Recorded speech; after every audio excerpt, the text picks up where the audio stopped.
शुक्रिया। जब आप कहते हैं ना इतना मिनट, तो लगता है कि फांसी से पहले पूछा जा रहा है। नहीं सर। बता तेरी रजा क्या है। बहरहाल thank you honourable deputy chairman sir, vice chairman sir. दो तीन छोटी छोटी चीजें हैं, उसी को कहूंगा। ज्यादा खुशी इस बात की है कि आज मणिपुर को ये लग रहा होगा कि हमारे देश का हिस्सा है, यहाँ के संवाद से, यहाँ के विमर्श से। सर, एप्रोप्रिएशन का मामला है।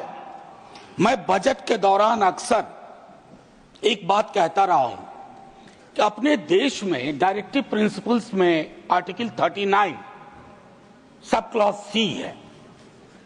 आज हम सबको जरूरत है कि हमारा बजटरी प्रावधान, बजटरी प्रोविजंस उस लेंस से देखा जाए ताकि आय का संकेंद्रण न हो, आय का असमान वितरण न हो, और बाद में जब कोई राज्य सरकार पीकेटी को बुलाती है तो उस पर भी नाराज हो जाते हैं लोग। तो ये खैर अलग मसला है।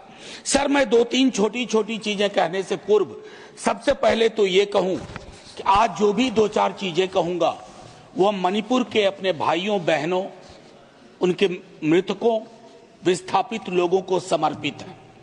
आलोचना नहीं, शिकायत नहीं, मैं अपने संदर्भ में कुछ चीजों को रखूंगा। सर, सिक्योरिटी के ऊपर आपने सोशल डेवलपमेंट के ऊपर सिक्योरिटी को तरजीह दी है।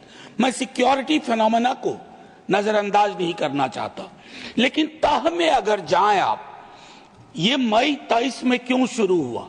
एक माननीय उच्च न्यायालय का निर्णय आया, हम उसका हम अवलोकन नहीं कर पाए कि इस निर्णय का अंजाम क्या होगा, जो लोग कहते हैं कि हमें अंदाजा ही नहीं था। दूसरा, ट्राइबल और रूरल डेवलपमेंट को लेकर के बहुत आशंकाएं हैं। उसमें भी एलोकेशन बहुत ही छोटा है compare to other heads.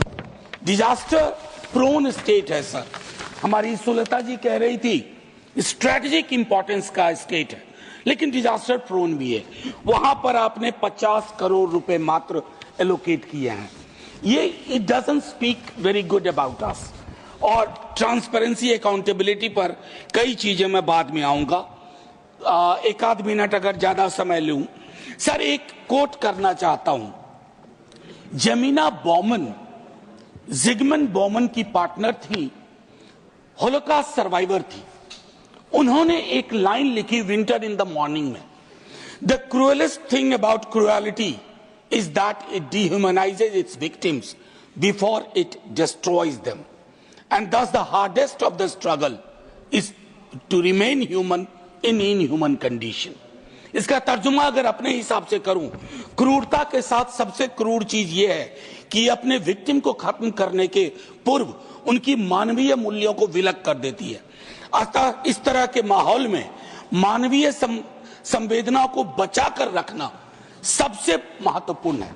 Sir, हम मानवीय संवेदना को मणिपुर के बरक्स बचा के नहीं रख पाए। जैसे कहते हैं ना, देखोगे तो हर मोड़ पे मिल जाएंगी लाशें, मगर इस शहर में तुम्हें कातिल ढूंढे से नहीं मिलेगा। मणिपुर में यही वाकया है सर। मैं एक बात कई दफा पार्लियामेंट के बाहर कह चुका हूं, आज यहां दोहरा रहा हूं। चुनाव के बाद ऐसा नहीं है कि विपक्ष का कोई अलग से प्रधानमंत्री होता है। देश का प्रधानमंत्री मेरा भी प्रधानमंत्री, तो किससे शिकायत करूंगा, किससे उम्मीद रखूंगा? और मैं आज भी कह रहा हूं कि अगर प्रधानमंत्री जी मणिपुर जाते तो स्थिति इतनी विस्फोटक नहीं होती। प्रधानमंत्री का पद और कद दोनों बड़ा होता है। आप मलहम लेके जाते, मलहम, आपकी मौजूदगी मलहम का काम करती है। ना जाने क्यों बचपन से पढ़ते आए, कश्मीर से कन्याकुमारी, मणिपुर से मध्य प्रदेश, ये सर नफरत के बारूदी कारोबार ने इस देश को बहुत ऐसे संकेत दिए हैं जो अच्छे नहीं लगते हैं सर, प्रीतिकर नहीं लगते हैं, अनसेटल करते हैं, परेशान करते हैं। मणिपुर इसका उदाहरण है, देश के अलग अलग हिस्सों में इसके उदाहरण है।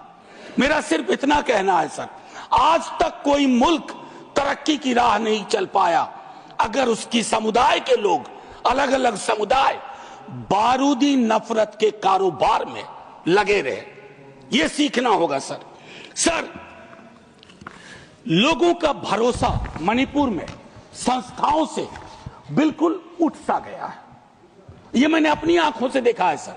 मैं संसदीय पार्लियामेंट्री ग्रुप ऑफ मेंबर्स के साथ गया था सर। मैं वहां के गवर्नर साहिबा से मिला, हम सब मिले सर।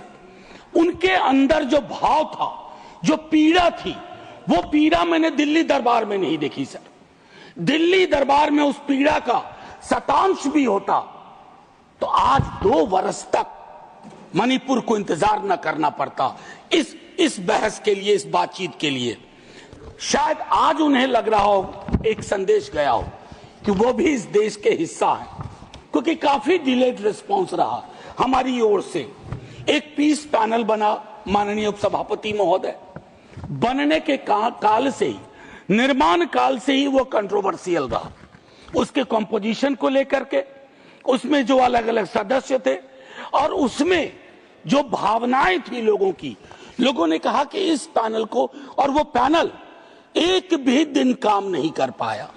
सर, कल्पना करिए माननीय उपसभापति महोदय, जलते हुए मणिपुर में, हिंसाग्रस्त मणिपुर में एक पैनल बना पीस का, और उस पीस पैनल की एक मीटिंग ना हो पाई हो। सर, आर्म्स टूटे गए। अभी हाल में लास्ट डेट 2 बार एक्सटेंड किया गया कि हथियार लोग लौटा दें। मुझे जानकारी नहीं है कितने हथियार लौट के आ गए और कितने नहीं आए। हमको लगता है कि संभवतः मंत्री जी अपने रिस्पांस में ये बताएं। लेकिन हथियारों के लौटने से महत्वपूर्ण सवाल यह है, समुदायों के बीच की खाई को पाटने के लिए हम क्या कर रहे हैं। सर, खाइयां यूं मैं नहीं कहूंगा कि आपके दल ने पैदा की है। खाइयां रही हैं देश के अलग अलग हिस्सों में, लोगों के बीच में, इतिहास की समझ को लेकर के, वर्तमान की चुनौती को लेकर के। लेकिन सर, सुलह इस देश का डिफॉल्ट टेम्पलेट था। Peace building was the default template. हमने उस डिफॉल्ट टेम्पलेट को खारिज कर दिया है सर। क्षेत्रीय असंतुलन जो सामुदायिक असंतुलन में भी तब्दील होता है, और वो सारी चीजें, उस तरह के असंतुलन समुदायों के बीच की दूरी को और बढ़ा रहे हैं। मैं अंत में आपके माध्यम से सिर्फ ये आग्रह करूंगा माननीय उपसभापति महोदय, देश में पॉलिटिकल पार्टीज की आयु सीमित होती है, सरकारों की आयु सीमित होती है।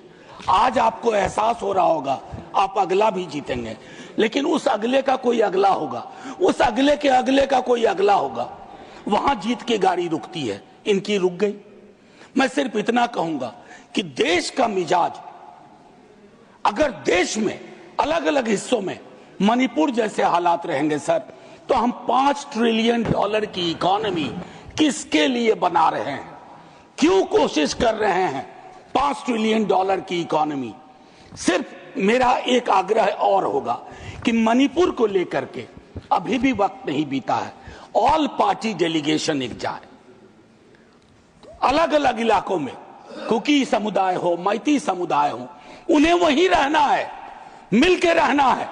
जैसे नॉर्थ इंडिया में जिन समुदायों के बीच में नफरत की फसल बोई जा रही है, कोई कहीं नहीं जा रहा, यहीं रहना है। तो यहीं अगर रहना है तो शांति से रहना होगा, न्यायप्रियता के साथ रहना होगा। और अगर हम ये सुनिश्चित नहीं कर पा रहे हैं, तो अपने मुंह मियां मिट्ठू बनने की कोशिश कर रहे हैं, तो मुझको लगता है सर कि हम हार जाएंगे।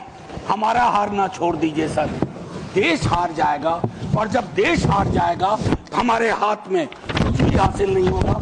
आपको इस वक्त के लिए बहुत बहुत धन्यवाद माननीय उपसभापति महोदय। मैंने 2 मिनट आपने ज्यादा वक्त दिया।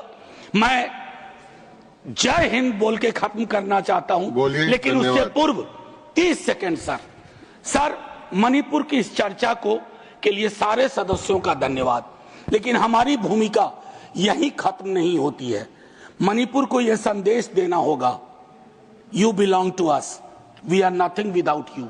जैसे एक एक हिस्से के बगैर हमारा कोई औचित्य, कोई अस्तित्व नहीं है।